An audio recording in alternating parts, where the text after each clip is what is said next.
Okay, doing a starter clutch rebuild, which is a lot of fun. So I did it kind of the old-fashioned way, where I took the bearing and just kind of pounded it on with a 27 millimeter socket somewhere, and then I hammered that into the housing here, because I have a vise that's well, crap, really. So I couldn't really press everything in all at once. So I'm pressing that in, and I'm kind of following the instructions I found online from a manual somewhere, where they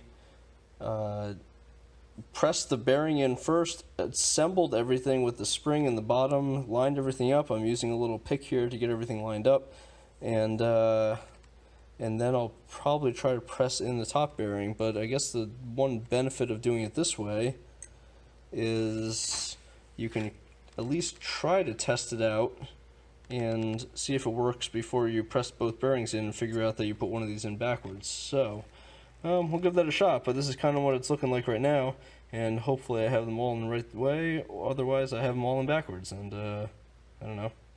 That'll suck, so we'll figure it out. But that's kind of the method that I'm using for reassembling a starter clutch. We'll see how it goes.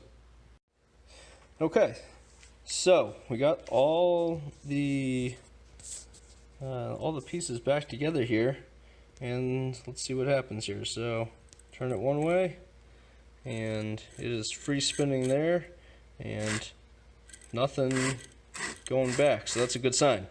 So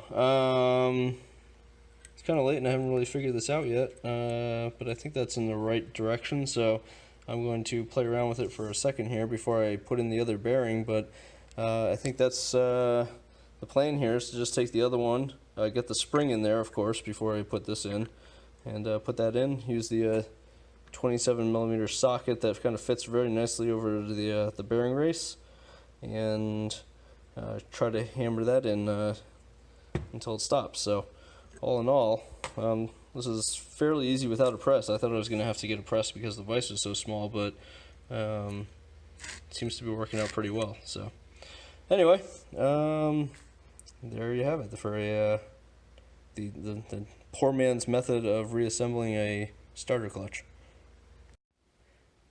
Okay, so we finally have the thing built back up and painted and all put together, and spins nice, locks. It's a good sign.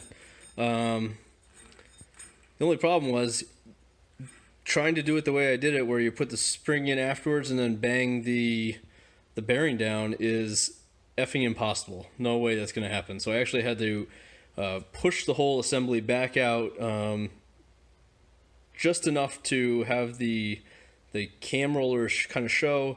I tucked the spring in there, put the bearing on, kind of started pressing the bearing down, and then gently tapped it down until it just was reaching the top of the spring, and then I used the pick to kind of push it in and then tap the bearing down some more. So that process worked. Unfortunately, I don't have a video of it, but it sure would be a lot easier to do it some other ways. So I thought I was doing it the real poor man's method, and I certainly was in the end. So, but it's you can certainly do it without a press and just using a hammer and a socket. So good luck out there.